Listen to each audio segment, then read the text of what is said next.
बिहार के अंदर 28 साल के भरत भूषण तिवारी के सरेंडर करने के बाद भी उनके साथ पुलिस ने क्या किया है तो हम सब ने देखा। कुछ लोगों को बहुत गुस्सा भी आया, लेकिन बात यह है कि अपने देश में इस तरह का कोई इकलौता केस नहीं था। अभी कुछ दिन पहले सथानकुलम पुलिस ब्रुटैलिटी केस में 9 पुलिस ऑफिसर्स को फांसी की सजा सुनाई गई थी। कस्टोडियल केस में 9 पुलिस कर्मियों को की सजा सुनाई गई है। 6 साल पहले तमिलनाडु के एक थाने के अंदर इन 9 पुलिस वालों ने एक बाप बेटे को इतना मारा बिना वजह के कि वो इस दुनिया में नहीं रहे। हेड कांस्टेबल रेवती अपनी टेस्टिमनी में बताती हैं कि दोनों बाप बेटों को इतना मारा गया था कि पूरा कमरा लाल हो गया था। फिर उसी हालत में उन्हीं से ये सब साफ करवाया गया। पुलिस की दादागिरी भारत में कोई नई चीज नहीं है। पिछले साल उत्तर प्रदेश के गोंडा में, उससे पहले एमपी में, उससे पहले बिहार में पुलिस कस्टडी में टॉर्चर की वजह से बहुत सारे इंसिडेंट आए दिन सुनने को मिलते रहते हैं। भारत में पुलिस के साथ लोगों का रिश्ता कुछ ऐसा है कि बालकनी से पुलिस की गाड़ी देख के लोग सेफ महसूस करने की जगह घर में छिपना प्रेफर करते हैं। सड़क पे खुलेआम इनकी दादागिरी ऐसे चलती है मानो पूरा देश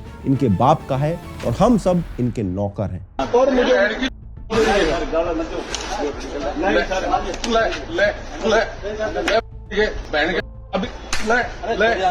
कौन खड़ा देखने है तेरी मैया डाल के पिस्टल देकर दादूंगा अभी कुछ दिन पहले ये वीडियो बड़ा वायरल हुआ। आपका कौन है? कौन है? दोनों वहाँ पर जोर का जाता है, ये पूछते हैं तो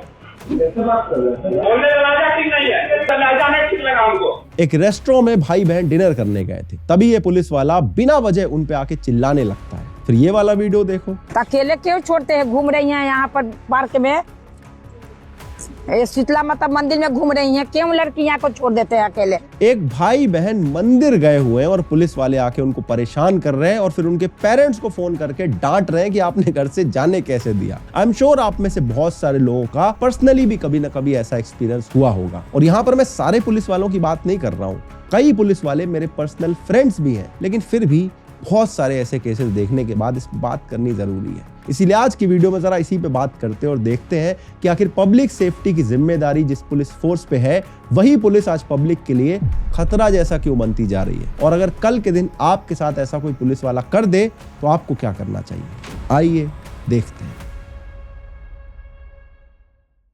भारत में पुलिस ब्रुटैलिटी का सबसे कॉमन और वेल नोन एग्जाम्पल है बिना वजह आम लोगों के साथ मारपीट। पुलिस कस्टडी में मारना पीटना बड़ी आम बात है। इसके कई सारे एक्सट्रीम एग्जाम्पल मैं आपको बता चुका हूं, लेकिन आए दिन पुलिस थाने के बाहर भी ये लोग ऐसे बिहेव करते हैं जैसे इनकी दादागिरी हो। जब मन हुआ किसी को भी पकड़ के हरास कर दिया, जैसे ये वाला वीडियो देखो।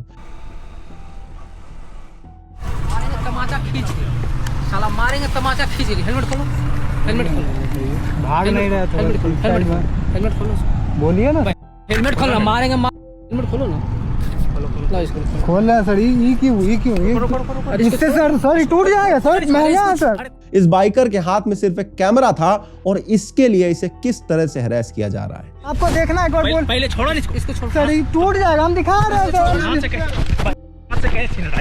देख रहे हैं सर गाइस, इसको छोड़ो ना। देखिए आप सब हम दिखा दे रहे हैं। फिर ये वाला देखो, साइड में खड़े बच्चे को कैसे घसीट के पीट दिया जैसे उसी ने कोई क्राइम कर दिया हो। फिर जयपुर रेलवे पुलिस के इस होमगार्ड को देखो। हालांकि बाद में इन्वेस्टिगेशन में पता चला कि इस वीडियो में जो हैंडीकैप्ड पर्सन दिख रहा है वो दारू पी के पैसेंजर्स के साथ बदतमीजी कर रहा था। लेकिन फिर भी भाई उसको हैंडल करने का एक अलग तरीका हो सकता है, प्रोफेशनल तरीका हो सकता है। अरे हाथ में डंडा दिया गया, इसका मतलब ये थोड़ी जहां मन चला दोगे। लेकिन वर्दी की गर्मी ऐसी आती है कि पावर दिखाने का अपने आप मन करने लगता है। राजस्थान यूनिवर्सिटी में स्टूडेंट प्रोटेस्ट कर रहे थे, फिर देखो उनके साथ क्या हुआ। ये तो फिर भी कुछ ऐसी क्लिप्स हैं जो मैं आपको दिखा रहा हूं। ऐसे कितने सारे इंसिडेंट हमारे देश में डेली होते रहते हैं और कई सारे तो मैं यहाँ पर वीडियो में आपको दिखा भी नहीं सकता हूँ। अंडर एज, हैंडीकैप्ड या स्टूडेंट्स के साथ अगर ये लोग ऐसा बिहेव कर रहे हैं तो एक बार सोच के देखो नॉर्मल लोगों के साथ ये क्या क्या करते होंगे। महिलाओं को भी हमारी पुलिस इस तरह से ट्रीट करती है। महिला पुलिस तो दूर की बात है, कई बार इन लोगों में बेसिक एम्पैथी तक नहीं होती है। ये वीडियो देखो।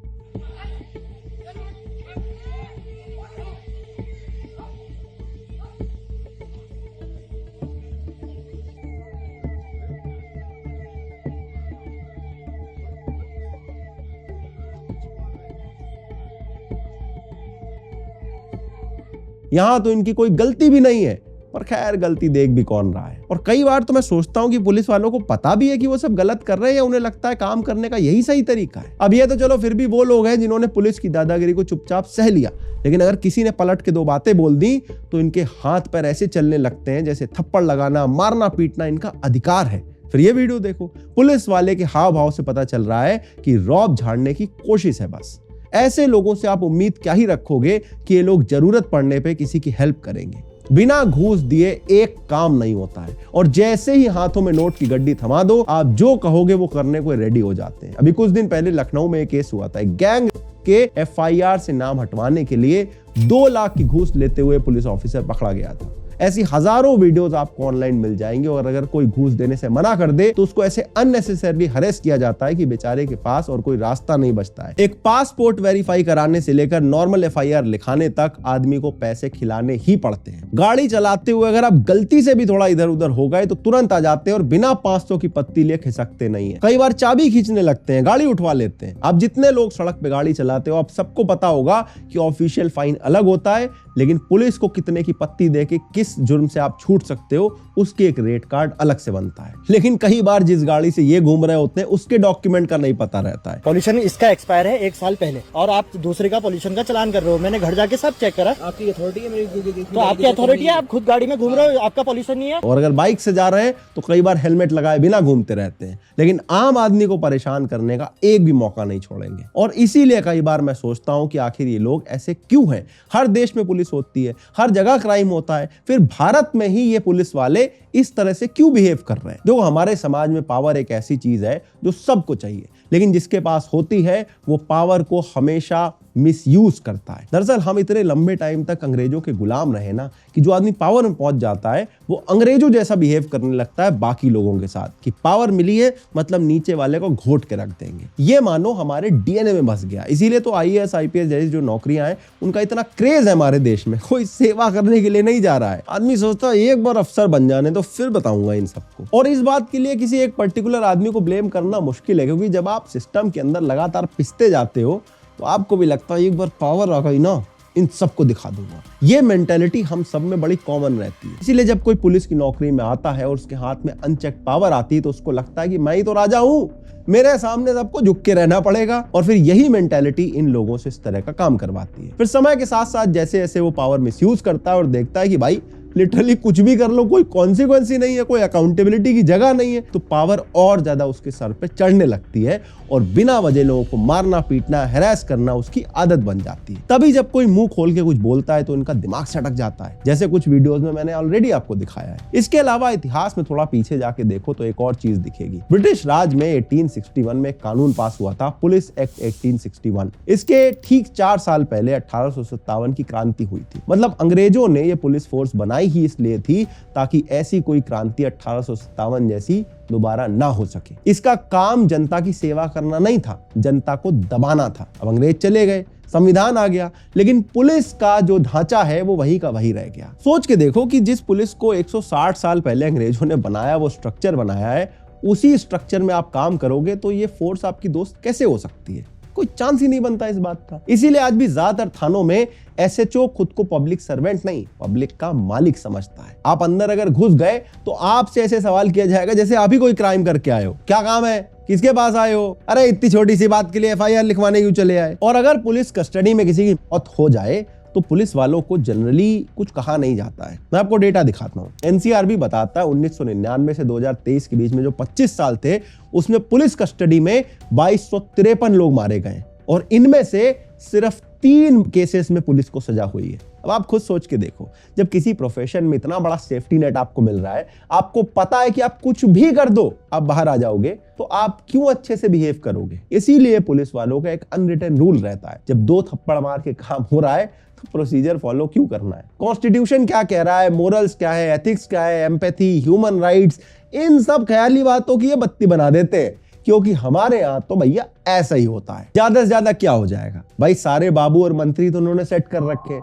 उन्हीं के तो सारे ये काम करते हैं। ऊपर से एक फोन आएगा और फाइल अपने आप दबा दी जाएगी। ऐसे ही तो सेटल होते हैं मामले। लगभग हर थाने का एसएचओ किसी ना किसी लोकल नेता की गोदी में बैठा रहता है। इसीलिए आप देखते हो कि सरकार बदलते एकदम से ट्रांसफर पोस्टिंग होने लगती है। ट्रांसफर, पोस्टिंग, प्रमोशन, ये सब पॉलिटिशियंस के हाथ में रहते हैं। नेचुरली जो ऑफिसर नेताजी के लिए यूजफुल होता है, हर बात उसकी मानता है, फास्ट रिजल्ट देता है, वही तरक्की करता है। जो रूल बुक फॉलो करना चाहता है, एक्चुअल में लोगों के लिए कुछ करना चाहता है, वो किसी छोटे से थाने में 30 साल पड़े पड़े रिटायर हो जाता है। जो अच्छे अच्छे बड़े ऑफिसर होते हैं, उनके पूरे कार्यकाल में सिर्फ ट्रांसफर होता रहता है। पूरा सिस्टम ही ऐसे डिजाइन है कि सबसे ब्रूटल और ऑर्डर फॉलो करने वाले लोगों को ऊपर ले जाएगा और जो ऑनेस्टली काम करना चाहता है उसको नीचे दबा के इररिलेवेंट कर देगा। और इसी मेंटालिटी का नतीजा है ये एनकाउंटर कल्चर। कुछ स्टेट्स में तो ये इतना सेलिब्रेट किया जाता है कि पॉलिटिशियन खुद छाती ठोक के अनाउंस करते हैं कि हमने तो इतनों को निपटा दिया। अरे भाई, इसमें इन्वेस्टिगेशन होनी चाहिए थी, ट्रायल होना चाहिए था, कोर्ट का फैसला आना चाहिए था। पुलिस थोड़ी जज है कि वो डिसाइड करेगी कौन क्रिमिनल है कौन नहीं है। जनता भी इस बात को सेलिब्रेट करती है जब क्रिमिनल मारे जाते हैं, लेकिन जब आप एक बात को सेलिब्रेट करते हो तो वो बात बढ़ते बढ़ते कब आपके घर पे आ जाएगी आपको पता नहीं लगता है। गाड़ी पलट गई, आरोपी भागने लगा, क्रॉस फायर हो गया। ये डायलॉग आपने इतनी बार सुन लिया होगा कि अभी मीम बन चुका है। और सच कहूं तो कुछ केसेस में जिनको मारा जाता है वो क्रिमिनल काम ही ऐसा करते हैं कि उस मोमेंट में कई लोगों को सही लगता है कि मार दिया, लेकिन एक डेमोक्रेसी में जो लॉन्ग टर्म डैमेज होता है वो हम नहीं देख पाते उस टाइम। आज एक क्रिमिनल की मौत को लोग सेलिब्रेट करते हैं, लेकिन जब वही चीज भरत तिवारी जैसे लोगों तक पहुंचती है तब हमें लगता है कि अरे हमने ये किस कल्चर को नॉर्मलाइज कर दी। भरत भोजपुर का रहने वाला एक नौजवान था जो अपने इलाके के गरीब लोगों के लिए आवाज उठाता था, आम इंसान के लिए इंसाफ की बात करता था। पिछले दिनों जवनिया गांव में जब फ्लड की वजह से लोग डिस्प्लेस हुए तो उनके हक की बात कर रहा था, लेकिन जब उसकी बात नहीं सुनी गई तो उसने हथियार उठा लिए। मेरा यही मांग है कि समाज में और ये पूरे देश में आज के बाद कोई भी नेता, मंत्री, विधायक, कोई भी अधिकारी समाज के साथ खिलवाड़ नहीं करेगा, झूठा वादा नहीं करेगा। अगर करेगा तो उसे किसी भी हाल में पूरा करना पड़ेगा और नहीं करेगा तो मेरे जैसे लोगों को हथियार उठाना पड़ेगा। और जो उसने किया वो बिल्कुल गलत था, इलीगल था। हथियार उठाना, पुलिस पे हथियार तान देना बिल्कुल सही नहीं है। कुछ लोग ये कह रहे हैं कि वो मानसिक रूप से भी बीमार था। भरत की माँ बार बार कह रही कि वो सरेंडर कर चुका था, कट्टा पुलिस वालों को पहले दे चुका था, जो वीडियो में दिख भी रहा है। उसके बाद उसे गोली क्यों मारी गई? वो कोई दुर्दांत अपराधी तो नहीं था, पैर में गोली मार के उसको कंट्रोल किया जा सकता था। पुलिस वाले एनकाउंटर के बाद ये आर्गुमेंट दे रहे हैं कि भरत ने उन पे पहले फायरिंग की थी इसलिए वो गोली चलानी पड़ गई। अगर सच में ऐसा है तो फिर पुलिस वालों को सस्पेंड क्यों किया गया? क्या डिपार्टमेंट अपने लोगों को बचाने की कोशिश कर रहा है? अगर ऐसा है तो गैंगस्टर में और इन पुलिस वालों में फिर क्या फर्क रह जाएगा? अब देखो, मैं ऐसा बिल्कुल नहीं कह रहा हूं कि सारे पुलिस वाले गैंगस्टर जैसे होते हैं या पुलिस फोर्स में इनहेरेंटली कुछ खराब है। ये पूरा सिस्टम ही ऐसे बिल्ड किया गया है कि चाह करके भी इसमें कोई चेंज ला पाना बड़ा मुश्किल है, क्योंकि भारत में पुलिस फोर्स पूरी तरह से ओवरबर्डन्ड और अंडर रिसोर्स्ड। यूएन का रिकमेंडेड स्टैंडर्ड है कि 1 लाख की पॉपुलेशन पे 230 पुलिस वाले होने चाहिए, लेकिन भारत में नंबर सिर्फ 125 है, जो दुनिया में वन ऑफ द लोएस्ट है। ऊपर से सैंक्शन पोस्ट भी पूरे नहीं भरे जाते। जो पुलिस वाले हैं उनको भी आधे से ज्यादा टाइम नेताओं के यहाँ पे जाके काम करना पड़ता है, तो पब्लिक का काम वो कब करेंगे? और इस वजह से जो लोग काम कर रहे हैं उन पे काम का पहाड़ आता है। त्योहार पे ड्यूटी करनी, इलेक्शन पे ड्यूटी करनी, वीआईपी मूवमेंट को संभालना है, पॉलिटिकल रैली में जाना है, अक्सर इन्हीं सब में लोग लगे रहते हैं। और ऊपर से जो एक्चुअल इन्वेस्टिगेशन कैसे होती है, क्या करना पड़ता है, इन सब की ट्रेनिंग भी इनको सिर्फ नाम मात्र के लिए मिलती है। इसलिए शॉर्टकट के लोग फिराक में रहते हैं। 4 बंदे उठाओ, 2 डंडे लगाओ, कन्फेशन करवाओ और केस क्लोज कर दो। 3rd डिग्री टॉर्चर आज भी इन्वेस्टिगेशन का प्राइमरी टूल लगभग हर थाने में है। और मैं ये कोई अपने मन से कॉन्स्पिरेसी थ्योरी नहीं बना रहा हूँ। ग्लोबल टॉर्चर इंडेक्स 2025 में भारत को सिस्टमैटिक टॉर्चर के लिए हाई रिस्क कंट्री क्लासिफाई किया हुआ है। वैसे एक और चीज है जो ओपनली नहीं बोली जाती पर सबको पता है, वो ये है कि आज के समय जितने भी लोग पुलिस नौकरी की तैयारी में लगे हैं उनमें से ज्यादातर लोगों का एक्चुअल इंटेंशन पब्लिक को सर्व करना या एक अच्छे पुलिस वाला बनना नहीं है। इनको पावर चाहिए और ऊपरी कमाई चाहिए।